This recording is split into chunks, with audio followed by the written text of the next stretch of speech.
Hey guys, this is Donald Ban, and I'm glad you're watching this video. Before I get into the content here, if you like this content, please like and subscribe to the channel. I'm out here putting out some I'm going to be doing a lot more content, especially in the next few months or so. So if you want to see what I've got coming out, make sure you like and subscribe, and we'll keep you updated. But today, I want to talk to you about 7 of the most important lessons I've learned going from broker and broke, and I mean completely broke, to being able to start and bootstrap companies that generated millions of dollars in revenue as well as profit. Okay, so let's get right into it. The first thing that I really learned about being broke in general is that being broke at some point in your life can make starting a business in general easier. John Paul DeJoria, he started a company called Paul Mitchell Systems, which is a hair care company. He went from completely broke and living in a car to generating a company or starting a company that generated over $1 billion in revenue. Guy Laliberte turned, what was basically a one-man street circus in Quebec to Cirque du Soleil that has performances and different plays and such all over the world. It can be very difficult to be broke, and it can be traumatic, and it can have a negative impact, but you learn a lot of things. And one of the things that you learn is how to do more with less. Right? If you're in a situation where, say, there's something that costs $100, for instance, I had a scenario where trying to get a website built, didn't have any money, so I decided to build the website myself. Well, if you go on WordPress, they have something called premium themes, and those themes cost money. The one I wanted was around $60. $60 was not something that I wanted to spend. I really didn't have much money. So I contacted a friend of mine that was also, working on stuff here and there. And I was like, hey, I know you're going to build a site at some point. Here's an awesome theme. Would you be willing to split this with me? It's $60. We'll go, halfsies on it. And he said yes. So I was able to, take something that would normally be $60, have it be $30, which had an impact on my finances and budget at that point.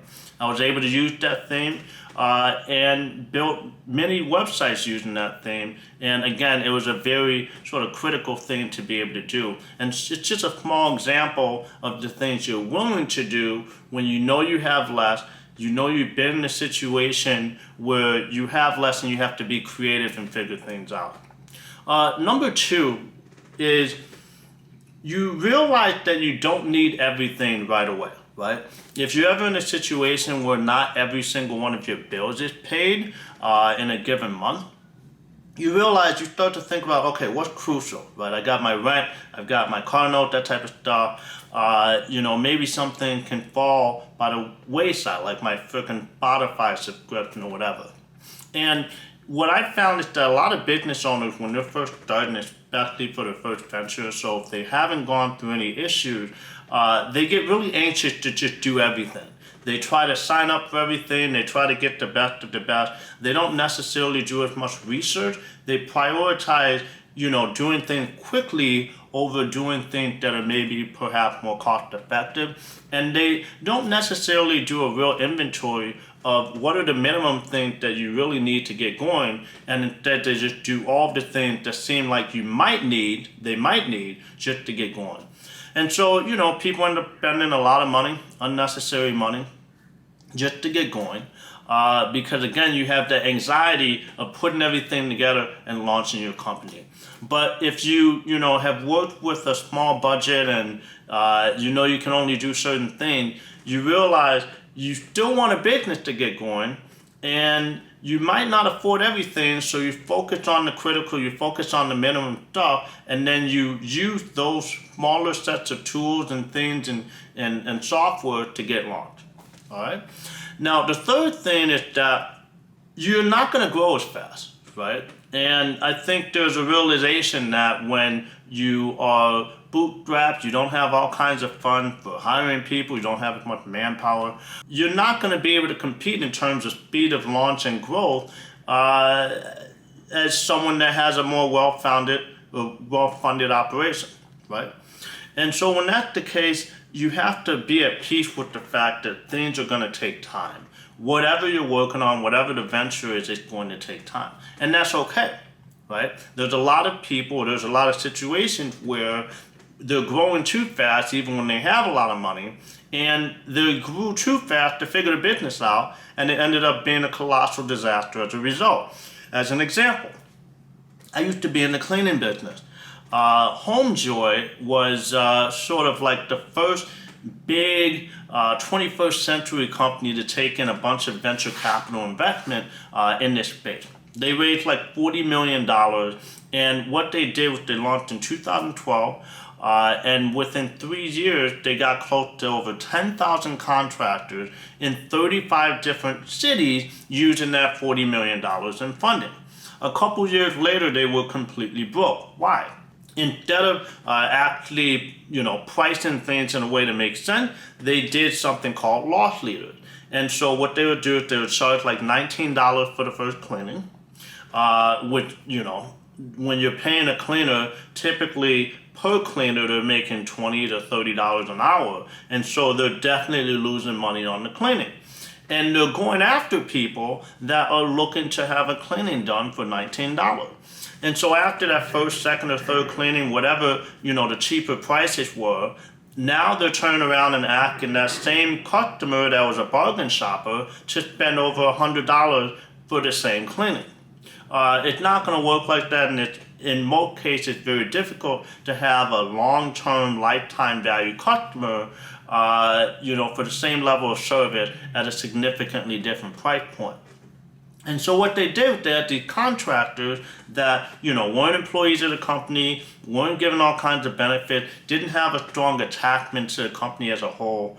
They would not provide the standard of service that, is typical for a more independent operation. They had different cities and markets which have completely different dynamics, and you're essentially running 35 different cleaning companies when you're in 35 different cities. And so, little by little, but also pretty quickly, the entire thing turned into a huge disaster, and $40 million was wasted. Also, the co-founders of that failed venture tried to launch again, and they ended up getting into some legal trouble as a result. Another example, Zirtual, they were a virtual assistant company launched in 2011. They grew pretty fast. They had a bunch of money coming in, and they had yet another nearly almost as colossal, or maybe more colossal, failure when the founder of the company sent an email at 1:30 in the morning firing every single one of her employees in one swift email. Why? She built a company that was reliant on the next round of funding and the next round of funding, just like HomeJoy really. And, if you don't perform well enough after a certain round or your latest round of funding, you might not get that next round. And frankly, no one is entitled to a round of funding unless you already have the money, right? And so she was in a situation, the founder of Zirtual, where she was losing $400,000 a month. She was expecting to close a deal around the funding that would have kept the company going and the boat afloat, but it fell through at the last minute, and she immediately had to send off that email. And so she was in a situation where she had a beautiful thing, had a bunch of clients, had a bunch of people working for her that was sharp, but frankly, it was completely reliant on the next round of funding. And again, it wasn't there. So you can have something that you spend a tremendous amount of blood, sweat, and tears on that's gone overnight. Number 4, when you're broke, you realize you're forced to keep the weight off, right? Whenever you consider any decision that you make in your business, you always, no matter how much money you have to consider the cost benefits of that decision. Right? If you don't do that, then you're not maximizing your business. You're not putting yourself in a good enough scenario, perhaps, in terms of having your business be competitive in how it's operated, and how efficient things are being run. Obviously, there's all kinds of considerations in terms of the culture and how well you're treating your employees and how well you're treating your customers. Yes, that's a huge component. But if you're ignoring the cost benefit within every decision that you make, you might be in a situation where you have theoretically two identical paths for a company, one where people are making cost benefit decisions and one where they aren't, and one company is doing $1 million in revenue as an example and they're profiting 30%, and another is doing $1 million in revenue in the same exact niche, same types of clients, and maybe they're only profiting 5%, maybe they're profiting 10%. And when you're profiting a certain amount at $1 million, when you grow to 10 million and you have more people that are working for the company, you got more hierarchy, the profit margin might shrink, and the company that was only down 5% of $1 million can no longer survive, right? So you're forced to keep the weight off when you come from a mentality of acting like you're broke even when you have money. Number 5, you learn how to do everything. One of the big things about bootstrapping a company is that, again, you don't have staff, you don't have all kinds of financial resources to hire people, especially specialists, to do all kinds of stuff for you. And so what happens is that you learn every aspect of the business, because in order for that business to happen, you are the one that has to get it done, right? So you're forced to learn new things, you're forced to learn new skills. And that's incredibly beneficial. Why? Because if the business grows and you do get to the point where you're able to hire people, right, you're in a situation where you can train them better. You have a baseline understanding of every single function of your company, every single process in operating your company. And maybe when it comes to maybe pivoting the path or deciding to do something else or having the business model change a bit, you understand every single aspect of the company, so you know exactly why you should do it. And when someone comes in to do something that you were doing before, you can bring in their insight and have context as to whether or not their insights make sense, right? They could tell you stuff that if you hadn't worked on it personally, you might not be able to have your BS detector on to say, no, that actually would not be good for us.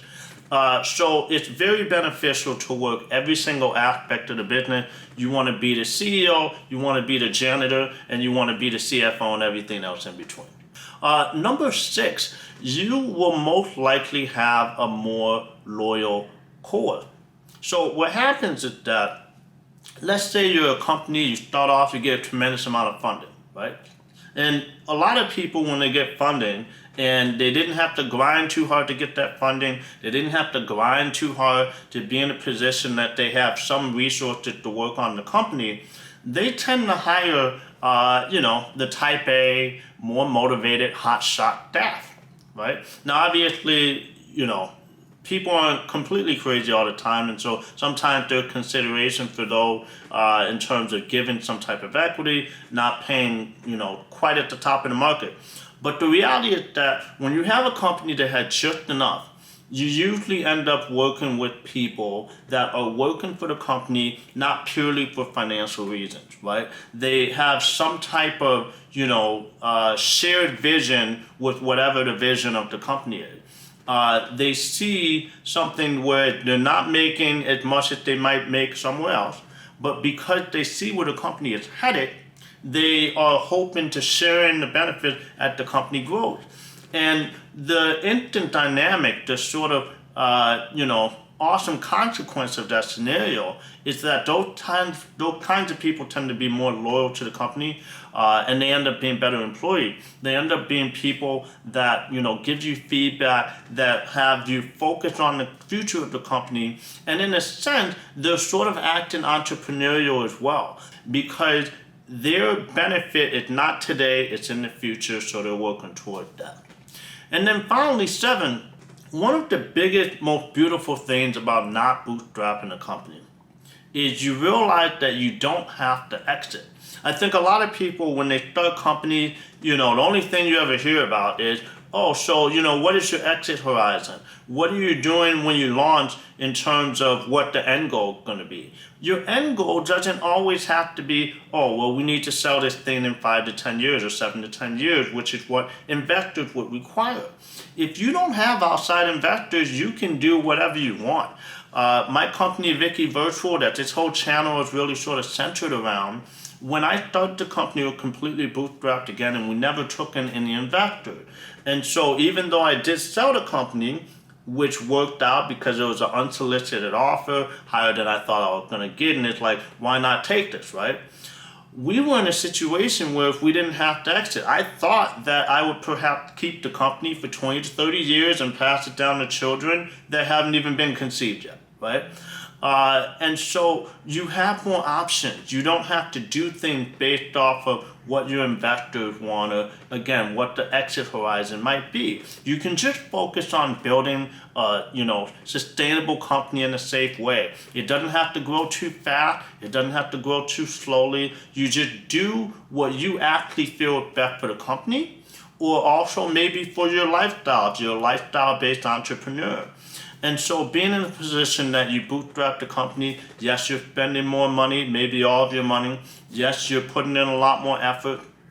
Yes, maybe every single resource you have in terms of, willpower, in terms of financial, in terms of, energy gets expended on this project.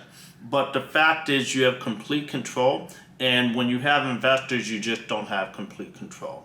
So I hope these 7 sort of things and sort of aspects of not having a lot of money when you start a company proved to be a useful thing for you. I hope this information was valuable.